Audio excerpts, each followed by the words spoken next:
Hello everyone, welcome to Abipedia powered by Abhimanyu IAS. My name is Brijesh. So friends, as you know, पटवारी का exam होने वाला है, 2 मई को होने वाला है, राइट। और अब तक आपने सारे सब्जेक्ट अच्छे से कवर कर लिए होंगे, बट अब देखिए लगभग हमारे पास 25 डेज़ हैं, 26 डेज़ हैं। तो इस टाइम में सबसे ज़रूरी है कि हम अपने सारे जो नोट्स हैं उनको रिवाइज़ कर लें, अपने से इम्पोर्टेंट पॉइंट्स अपने रिवाइज़ कर लें। अगर कुछ टॉपिक रह गया है तो हम उसको अच्छे से कवर कर लें, राइट। इन ए नटशेल अगर बात करें तो अब हमने चेक करना है कि अपनी तैयारी किस स्टेज तक है। ओके, आप कोई अच्छी सी टेस्ट सीरीज ले सकते हैं और जैसे आपका जो टॉपिक वीक है आप उसको स्ट्रॉन्ग बना सकते हैं। और इंपॉर्टेंट पॉइंट्स, इंपॉर्टेंट क्वेश्चंस आपने सारे अब करने हैं। देखिए इस स्टेज पे अगर इंपॉर्टेंट फैक्ट्स रिवाइज करते हो, इंपॉर्टेंट एमसीक्यूज अगर आप करते हो, वो अक्सर एग्जाम में रह जाए, मतलब कि आपको याद रह जाएंगे, राइट। देखिए समटाइम क्या होता है, तैयारी के लिए पढ़ता हर कोई है, हर कोई इंटेलिजेंट भी होता है, बट सम हाउ एक बार जैसे अप्रोच में फ़र्क हो। अप्रोच बहुत इंपॉर्टेंट है कि हम तैयारी किस तरह से करते हैं। तो ये हमारा राइट टाइम है कि हम अपने सारे नोट्स को रिवाइज कर लें, ओके, अपने इंपॉर्टेंट पॉइंट्स को रिवाइज कर लें और एमसीक्यूज कर लें। इन केस अगर कोई टॉपिक रह गया है तो हम उसको टॉपिक को अच्छे से तैयार कर लें, ठीक है। चाहे एग्रीकल्चर में से 10 क्वेश्चन आने हैं, कंप्यूटर आईटी में से 15 आने हैं, but we can not ignore any topic, okay. अगर हमने पटवारी के लिए क्वालिफाई करना है, अगर पटवारी का एग्जाम क्रैक करना है, then every section is equally important, okay. So आज हम एग्रीकल्चर पे कुछ इंपॉर्टेंट फैक्ट्स हैं उनको कवर करने वाले हैं। आपने एक एक पॉइंट को ध्यान से सुनना है, उसको नोट डाउन कर लेना है, okay. So let's get started. अगर बात करें हम अपने भारत देश की, अगर बात करें तो इसका जो टोटल एरिया है, फर्स्ट फैक्ट क्या है, जो टोटल एरिया है इंडिया का वो कितना है, 32,87,263 स्क्वायर किलोमीटर, ठीक है। और ये जो एरिया है ये पूरे वर्ल्ड का जो टोटल एरिया है उसका 2.5% है। It is only 2.4% of the world's total area, okay. अगर पूरे वर्ल्ड के एरिया की बात करें तो that is 135.79 million square kilometre, okay. तो ये इंपॉर्टेंट पॉइंट है। नेक्स्ट इज जो अगर हम बात करें एग्रीकल्चर लैंड की, तो जो इंडिया का अरेबल जहां पे खेती की जा सकती है वो एरिया कितना है, 159 मिलियन हेक्टेयर्स, ओके। और ये वर्ल्ड का जो टोटल एरिया है उसका कितना परसेंट है, 11.3% of the world's, right. If you talk about geographical area of Punjab, right, यहां पे हमने बात की थी इंडिया का टोटल एरिया कितना है, 32,87,263 किलोमीटर। अगर पंजाब का हम ज्योग्राफिकल एरिया अगर देखें तो कितना है, 5.036 मिलियन हेक्टेयर। अब पंजाब की जो अरेबल लैंड है वो कितनी है, 4.20 मिलियन हेक्टेयर लैंड है यहां पे, जो जहां पे खेती की जा सकती है वो कितनी है, 4.20 million hectare. That is 83% of the total land, okay. अब पंजाब में जो खेती की जाती है, राइट, जो जहां पे खेती की जा सकती है वो कितनी लैंड है, 4.20 मिलियन हेक्टेयर। ध्यान रखना है इस चीज को, इस पे क्वेश्चन आ सकता है। नेक्स्ट इज, और एरिया जहां पे खेती की जाती है वो कितना है, 4.03 मिलियन हेक्टेयर, ओके। और इसका जो ये टोटल अरेबल जो लैंड है इसका कितना परसेंट है, इट इज 95%। सो ये एक चीज है जो अगर हम एग्रीकल्चर स्टार्ट करते हैं सबसे पहली चीज यही है कि हमारा एरिया कितना आता है एग्रीकल्चर में, okay. Then next important fact is, देखिए जो हमारे यहां पे जो इंडिया की टोटल जो लैंड है, राइट, उसमें वर्ल्ड के जो है वर्ल्ड के 17.5 ह्यूमन बीइंग्स रहते हैं। और इसमें जो कैटल्स हैं उनकी कितनी पॉपुलेशन आती है, that is 14% of the world's total, 14% of the world's cattle जो इंडिया में रहते हैं, राइट। इंडिया का अगर वर्ल्ड लेवल पे हम रैंक देखें in term of geographical area, that is India is the 7th largest country in the world. Now which is the biggest company, which is the biggest country in the world, then तो अगर पूछा जाए तो क्या है, that is Russia. Okay, Russia के बाद किसका नंबर आता है, कनाडा, और फिर है चाइना। ओके, और अगर बात करें कि सबसे छोटा कंट्री कौन सा है, देन तो सबसे छोटा कंट्री कौन सा आएगा, वेटिकन सिटी, एक छोटा सा कंट्री है। इसका एरिया बहुत कम है, around 0.2 square kilometre square miles. Okay, now next is India lies entirely in the northern hemisphere. Okay, so India lies in the northern hemisphere. ये कुछ इंपॉर्टेंट पॉइंट हैं जो आपकी टिप्स पे होने चाहिए। नाउ नेक्स्ट इज, देखिए सबसे इंपॉर्टेंट है, हम कैटल, जैसे कैटल में कैटल रखने में हम जैसे बुफेलोज है। Okay, we are the first in terms of buffalo rearing.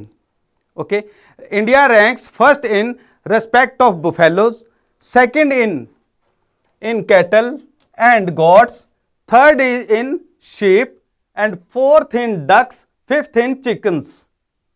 Okay, so India's rank in terms in respect of buffaloes is number 1, and in terms of cattle, right, we are at the second place, and in terms of sheep we are at third place, and fourth place in terms of ducks, fifth and chickens, and fifth in terms of chickens. Okay, then our place in case of camel population is 10th in the world, right? India is said to have 57% of buffaloes and 16% of global cattle population.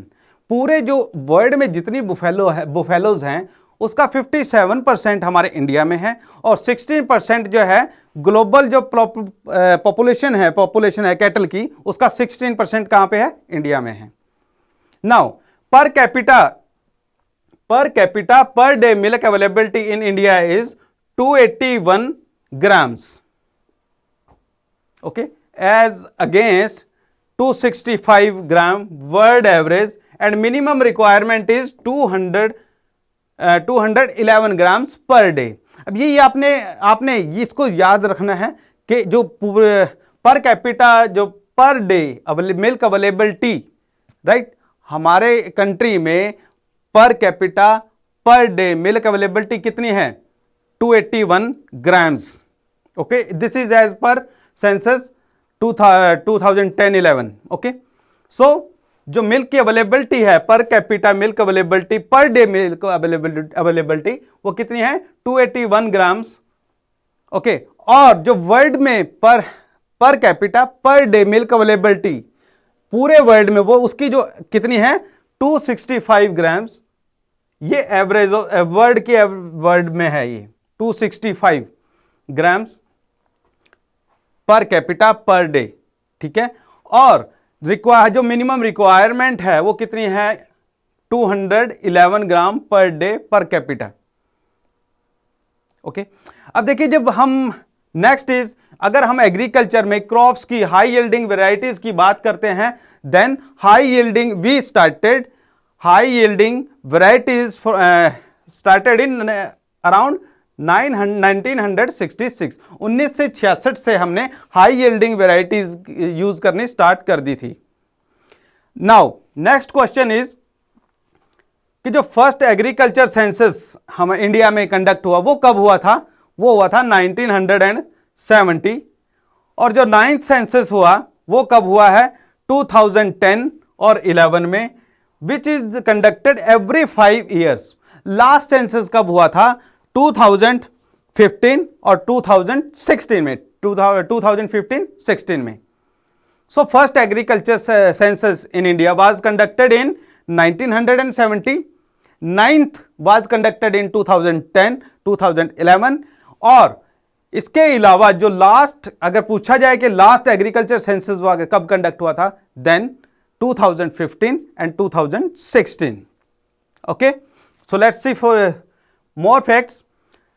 Now as we know 1966-1970 के दौर में हमने green revolution हमने focus किया था green revolution पे, और जो ग्रीन रेवोल्यूशन की हमें अब काफ़ी सक्सेस मिली, इसमें जो मेन फोकस क्या था, हमें जो फूड ग्रेन्स क्रॉप्स हैं जैसे वीट राइस क्रॉप्स हैं उस पर हमने ज़्यादा फोकस किया, सो दैट कि हम जैसे फूड्स में आत्मनिर्भर हो सकें, राइट। तो ग्रीन रेवोल्यूशन पे अक्सर क्वेश्चन आ जाता है, और इसमें अगर सबसे जो इंपॉर्टेंट क्वेश्चन बनता है that is father of India's green revolution, who was father of India's green revolution, तो क्या आंसर होगा, डॉक्टर एमएस स्वामीनाथन, राइट। अब जो डॉक्टर स्वामीनाथन थे वो ex director general of ICAR, okay. तो आईसीआर क्या है, ICR stands for Indian Council of Agriculture and Research, okay. So ICR stands for Indian Council for Agriculture and Research. Green revolution कब start हुई थी, 1966 में, और कब तक स्टार्ट हुई है, 1976 से लेकर 77 तक ये रही है, right. So green revolution started in 1966, okay, and continued to up to 1976 to 77 in wheat and rice. More importantly, अगर बात आ जाए तो ग्रीन रेवोल्यूशन ज्यादातर किस पे में हमने किस क्रॉप्स पे फोकस किया है, तो आ जाएगा wheat and rice, right. Now next जो इंपॉर्टेंट पॉइंट है ग्रीन रेवोल्यूशन पे ही, right, Nobel Peace Prize for Green Revolution awarded to US scientist Nobel laureate Dr. Norman Borlaug, ठीक है। तो अमेरिका के ये साइंटिस्ट थे जो प्लांट पैथोलॉजिस्ट थे, ओके। क्या इनको ग्रीन रेवोल्यूशन में नोबेल पीस प्राइज इनको मिला था, अगर एग्जाम में क्वेश्चन आ जाता है जैसे Nobel peace prize for green revolution was awarded to, then your answer should be doctor Norman Borlaug. और डॉक्टर नॉर्मन बोरलग क्या थे, ये एक प्लांट पैथोलॉजिस्ट थे, राइट। तो इन्होंने बहुत ज्यादा कंट्रीब्यूशन दिया था ग्रीन रेवोल्यूशन के लिए, और इनको नोबेल पीस प्राइज मिला था। Now next is father of white revolution. सबसे पहले तो हमें यह समझना पड़ेगा कि जो व्हाइट रेवोल्यूशन थी वो किस चीज के लिए थी, ओके। सो व्हाइट रेवोल्यूशन था जैसे मिल्क प्रोडक्शन पे, डेयरी डेवलपमेंट के लिए, राइट। तो व्हाइट रेवोल्यूशन पे किस पे हमने फोकस किया, milk production, dairy development etcetera. और इसके जो जनक जैसे फादर अगर हम पूछा जाए कि who was the father of white revolution, then your answer is doctor Verghese Kurien, okay. First director chairman NDDB Anand Gujarat, okay. Next question is first director of ICAR। अभी हमने ICAR के बारे में पढ़ा था, राइट। अगर एग्जाम में क्वेश्चन आया who was the first director of ICAR Indian council of agriculture research, तो नोट कर लो, इससे पेन से लिख लो, कौन थे, doctor BP Pal, he was the first director of ICAR।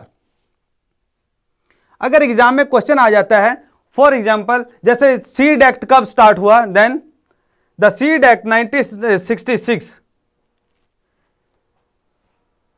ठीक है, 1966 जो एक्ट आया था उसको हम क्या कहते हैं, सीड एक्ट। और इसको मॉडिफाइड कब किया गया, seed act 2004, it was modified into seed act 2004। Next question is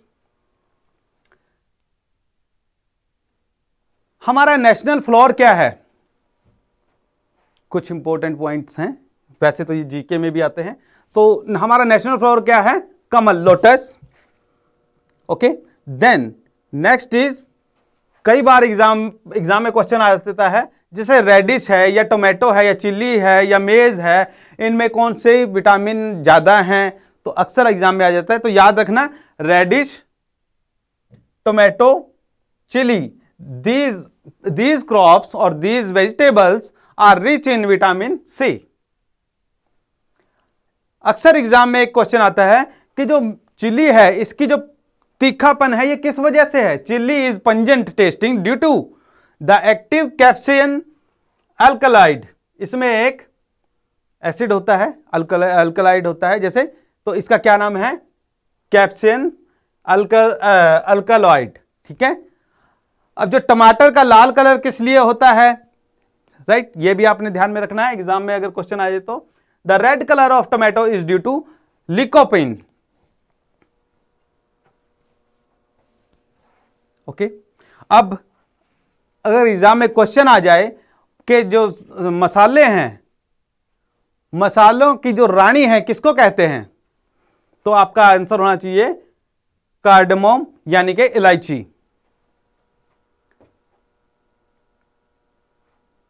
okay. तो आपने ये कोई भी पॉइंट इनमें से छोड़ना नहीं है। ये पॉइंट देखिए, इस स्टेज पे, ये जो स्टेज है, हमने क्या करना है, सिर्फ इंपॉर्टेंट फैक्ट्स हमने स्टडी करने हैं, हमने इंपॉर्टेंट क्वेश्चन, जितने ज्यादा से ज्यादा हम एमसीक्यूज करेंगे उतना बेटर रहेगा। क्योंकि देखिए मेरा ये मानना है कि अब ऑलमोस्ट अगर हम पूरा और ज्यादा कोई सब्जेक्ट पढ़ते हैं, वो बच्चे जिन्होंने पहले तैयारी कर चुकी है, क्योंकि पटवारी का जो जैसे एग्जाम, पटवारी की जो वैकेंसी है, पटवारी का जो रोला पंजाब में डर पड़ रहा था, वो काफी देर से हो रहा था, ऑलमोस्ट 3-4 साल हो गए हैं, और जैसे कई बच्चों ने इसकी अच्छी खासी तैयारी कर रखी है। बट बार बार आप वही चीजें नहीं पढ़ोगे, उससे क्या है, आपको एज नहीं मिलेगी। कोशिश ये करो कि जिनके सब्जेक्ट पूरे कवर हो चुके हैं, अब क्या करना है, हमने अपनी धार तेज करनी है। धार तेज इन द सेंस, अब हमने कुछ जो मिसलेनियस पॉइंट रह गए हैं उनको कवर करना है, और उनको किस तरीके से कवर करना है, in the form of MCQs and in the form of notes. So बात कर रहे थे हम मसालों की जो क्वीन है, that is queen of spices, किसको कहा जाता है, कार्डेमोम यानी इलायची को। नेक्स्ट इंपॉर्टेंट पॉइंट इज जो कैरेट है, कैरेट, बीटर गार्ड, कैरेट गाजर, बीटर गार्ड करेला, ऑनियन प्याज और tomato are the best sources of iron. ये आयरन के लिए बहुत अच्छे हैं। खून बढ़ाना है तो गाजर का जूस पीजिए। ओके। सो ये आपने याद रखना है इस चीज को। तो कैरेट, बीटर गार्ड करेला, onion and the tomato, these are the best sources of iron. अब देखिए पोटैटो जो है ना, पोटैटो आलू, ठीक है, इसमें क्या है, विटामिन बी और विटामिन सी, ये बहुत मात्रा में मिलता है। Okay. The potato tuber contains vitamin B and vitamin C, right. Now let's see some more facts. मैंने अभी बात की थी आपको ग्रीन रेवोल्यूशन की, तो ग्रीन रेवोल्यूशन के साथ के जैसे चलते चलते हमने एग्रीकल्चर और अदर कुछ एरियाज थे उस पर भी हमने फोकस किया, तो उनमें भी हमने वही कंसेप्ट उसी तरह से कुछ कोशिशें की। जैसे ग्रीन रेवोल्यूशन हमने नाम दिया और वो प्रोजेक्ट हमारा सक्सेसफुल रहा। कॉन्सिक्वेंटली ऐसे ही हमने कुछ और जैसे रेवोल्यूशंस की हैं, उनके नाम भी हमारे फिंगर टिप्स पे होने चाहिए, अक्सर एग्जाम में क्वेश्चन आ जाता है। सो ग्रीन रेवोल्यूशन सबसे इंपॉर्टेंट पॉइंट कब स्टार्ट हुई, 1966 to 67, राइट। मेन फोकस किन फसलों पे था, स्पेशली इसमें फूड ग्रेन क्रॉप्स थी, स्पेशली व्हीट और rice. Okay. Then white revolution, white revolution किस फील्ड में थी, किस मतलब चीज के लिए थी, मिल्क प्रोडक्शन, राइट। तो ये आपने ध्यान में रखना है।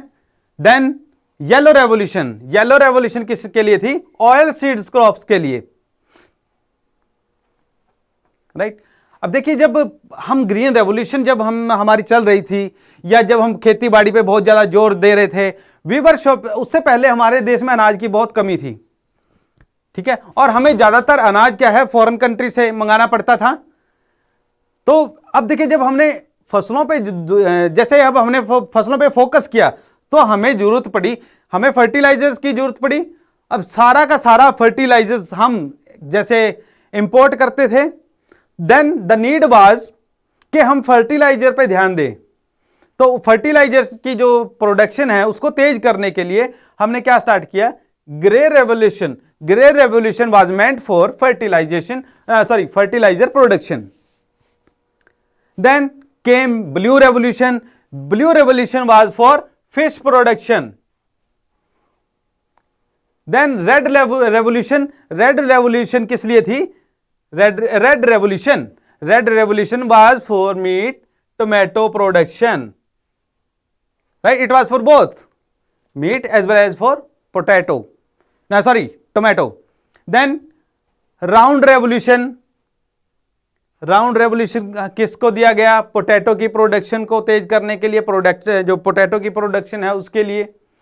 उसके बाद आई सिल्वर रेवोल्यूशन, राइट। उसके बाद नहीं कह सकते, सॉरी, ये पीरियड इसका आगे पीछे का है, ये इसमें नहीं जाना हमने। ये जो है इंपॉर्टेंट पॉइंट कि हमने इन चीजों का ध्यान रखना है। देन सिल्वर प्रोडक्शन किस लिए थी? एग प्रोडक्शन और पोल्ट्री प्रोडक्शन के लिए। ओके। देन पिंक रेवोल्यूशन किस लिए थी? प्रैन फिश प्रोडक्शन के लिए, prawn fish, right. Then golden revolution किसके लिए थी? यस, फ्रूट प्रोडक्शन, एप्पल के लिए mainly. Then next was brown revolution किस लिए थी? जो ब्राउन रेवोल्यूशन है वो किस लिए थी? Non conventional energy sources. अब नॉन कन्वेंशनल एनर्जी सोर्सेज में क्या क्या आ जाता है?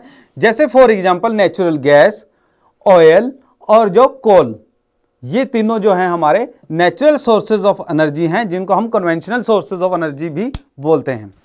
सो दीज आर इंपॉर्टेंट रेवोल्यूशंस। ये आपने हमेशा इनको एक एक को आपने याद रखना है। इसमें एग्जाम में अक्सर कोई ना कोई क्वेश्चन आ जाता है, राइट। एग्जाम के पॉइंट ऑफ व्यू से बहुत इंपॉर्टेंट है, ये अपने टिप्स पे रखना है। नाउ नेक्स्ट हम बात करेंगे ब्रांचेस ऑफ एग्रीकल्चर की, जिस पे भी क्वेश्चन बड़ा बार जैसे कई बार एग्जाम में आया हुआ है, राइट। तो सबसे पहले बात करेंगे agriculture, right. Agriculture is the science and art of cultivation on the soil, raising crops and rearing livestock. It is also called farming. Now, अगर हम बात करें एग्रीकल्चर से तो हमारी पिक्चर क्या बनती है? सीधी क्रॉप्स की। Am I right? जब हम एग्रीकल्चर की बात करते हैं तो सीधी जो पिक्चर बनती है क्रॉप्स की बनती है। बट एग्रीकल्चर में सिर्फ क्रॉप्स ही नहीं इंक्लूड की जाती, इसमें जो जितनी भी फसलें हैं, मिट्टी पे जितनी फसलें उगाई जाती हैं साइंटिफिकली, ठीक है, जितनी भी फसलें उगाई जाती है वो। नंबर 2, क्रॉप्स उगाना, राइट, अलग अलग क्रॉप्स उगाना। तीसरी चीज जो है लाइव स्टॉक क्या होता है? लाइव स्टॉक जैसे it is related to rearing of animals, right? We rear some animals for like milk and meat and for some other purposes also. Okay. So agriculture में ये तीनों चीजें आ जाती हैं, cultivation on soil, raising crops and rearing livestock. So this is called agriculture. Now what is forestry? ठीक है, तो अगर फॉरेस्ट्री पे आ जाए तो फॉरेस्ट्री क्या है? deals with large scale cultivation of trees for wood and timber etc. So forestry किस लिए है? हम एग्रीकल्चर किस लिए है? ये एग्जाम में अक्सर क्वेश्चन आ जाता है, यहां पे आपने इंपॉर्टेंटली इसको नोट डाउन कर लेना है। फॉरेस्ट्री क्या है? It deals with large scale cultivation of trees for would and timber etcetera. Now next is sericulture. Sericulture किस लिए है? देखिए सेरिकल्चर में क्या है? सिल्क की प्रोडक्शन होती है। सेरिकल्चर में हम क्या करते हैं? सिल्क जो वॉर्म्स होते हैं उनको रियर करते हैं, और ये एक बहुत अच्छा ऑक्यूपेशन भी है, ठीक है। यूथ जो है इसको काफी मतलब जैसे कर रहे हैं। तो सेरिकल्चर क्या है? It is the commercial rearing of silk worms. It may supplement the income of farmers, अच्छी खासी इससे इनकम आती है। The next is animal husbandry. नाम से ही क्लियर है। Then animal husbandry, animal it deals with practices of breeding and raising of livestock. Animal husbandry में क्या आ जाएगा, जितने भी हमारे लाइव स्टॉक हैं, एनिमल्स हैं, उनको अच्छे से पालना, उनकी देखभाल करना, ये सारा उसमें आ जाता है एनिमल हस्बेंड्री में। Then next is viticulture. Okay, next is viticulture. Viticulture में क्या है, कल्टीवेशन ऑफ ग्रेप्स। यहां पे हम ग्रेप्स की खेती करते हैं। Okay, next is pisciculture. Pisciculture में क्या आ जाएगा, breeding of fish in specially constructed tanks and ponds. Pisciculture किस लिए है, फिशेज वगैरह को हम रियर करते हैं, और ये कहां पे रियर करते हैं, जैसे specially constructed tanks and ponds. Next is horticulture. Horticulture अगर की बात करें तो हॉर्टिकल्चर में क्या है, हम फ्लावर्स और वेजिटेबल्स पे ज्यादा फोकस करते हैं। ये फसलें सारी किसके अंडर आती हैं, हॉर्टिकल्चर के अंडर आती हैं। Sir horticulture is the growing of vegetables, flowers and fruits for commercial use. Next is olericulture, it is the study of vegetable science, right. So these are the different branches of agriculture. आपने इन सभी branches की अच्छे से याद कर लेना है, जब एग्जाम में क्वेश्चन आता है तो आप इसको इजीली कर पाएंगे। Now let's see next is types of soil.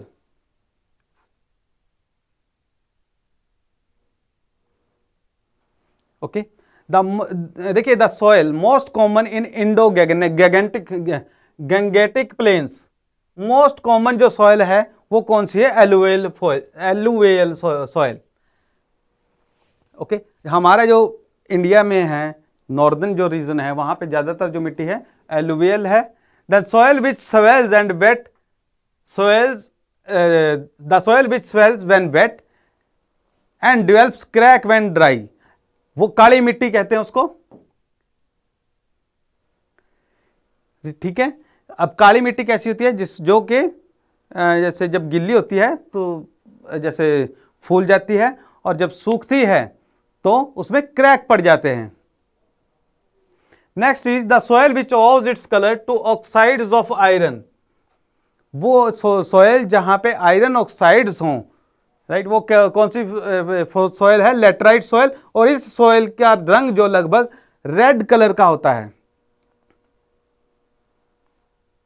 सबसे ज्यादा एग्जाम में जो क्वेश्चन, जो देखिए इंपोर्टेंट एग्जाम के पॉइंट ऑफ व्यू से जो इंपॉर्टेंट चीज है, सबसे ज्यादा कम फर्टिलाइजर किस सॉइल में यूज होते हैं, then it is alluvial soil. Okay, alluvial soil में हमें बहुत कम फर्टिलाइजर यूज करने पड़ते हैं, right. Then the soil which requires least tilling, जैसे बहुत कम वाही की जरूरत पड़ती है, तो then that is black soil. and the kind of soil which is treated with gypsum to make it suitable for cropping, for cropping alkaline soil। देखिए जिप्सम जो है दैट इज जिप्सम जिसमें कैल्शियम फॉस्फोरस ज्यादा होता है।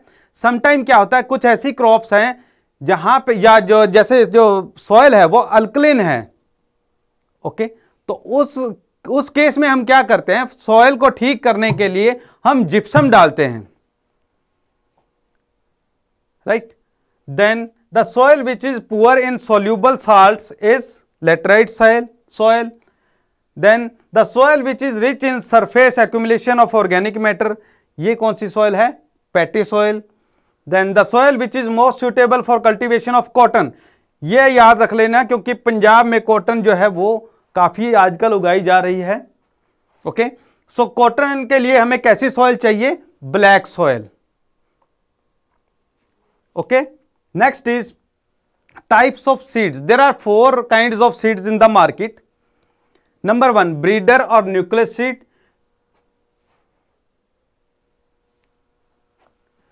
देखिए ये जो ब्रीडर और न्यूक्लियस सीड हैं, these are produced directly under supervision of plant breeder। ये स्पेशलिस्ट होते हैं जो प्लांट्स को उगाते हैं, उनकी देखभाल करते हैं, तो ये उनकी सुपरविजन में तैयार किए जाते हैं। They have all the required genetic character, इनमें जो ओरिजिनल फसल है उसके सारे जेनेटिक कैरेक्टर्स होते हैं, राइट। सो ऐसे सीड्स को हम क्या कहेंगे, ब्रीडर और nucleus seed. Then foundation seed, foundation seed क्या कौन से होते हैं, प्रोड्यूस्ड, ये जो फाउंडेशन सीड हैं, जो ब्रीडर न्यूक्लियस सीड हैं, इनसे ही तैयार होते हैं। फाउंडेशन सीड्स इनसे बनते हैं, produced from breeder seeds, right, is the source of all other certified seeds. जो बाकी की जो वेराइटीज हैं सीड्स के लिए, ये उनके लिए जो है सर्टिफाइड सीड्स, ये उनके लिए सोर्स है। जितने भी बाकी सीड्स हैं यहां से फाउंडेशन सीड्स से बनते हैं, okay. Its production is the responsibility of national seed corporation. ये कहां पे तैयार होते हैं या किसकी जिम्मेदारी है, नेशनल सीड कॉर्पोरेशन। जो गवर्नमेंट के द्वारा तैयार किए गए फार्म्स हैं, फील्ड्स हैं, राइट, ये सीड वहां पे तैयार होते हैं। और नेक्स्ट जो काइंड ऑफ सीड्स हैं वो कौन से हैं, registered seeds, produced from A foundation seed, ये यहां से बनते हैं फाउंडेशन सीड से। It is the parent of certified seed, it has satisfactory genetic identity and purity and is usually produced by progressive farmers under technical guidance and supervision। so ये जो registered seed है ना, ये जो progressive कुछ खास जो किसान हैं उनके द्वारा तैयार किए जाते हैं under technical guidance and supervision.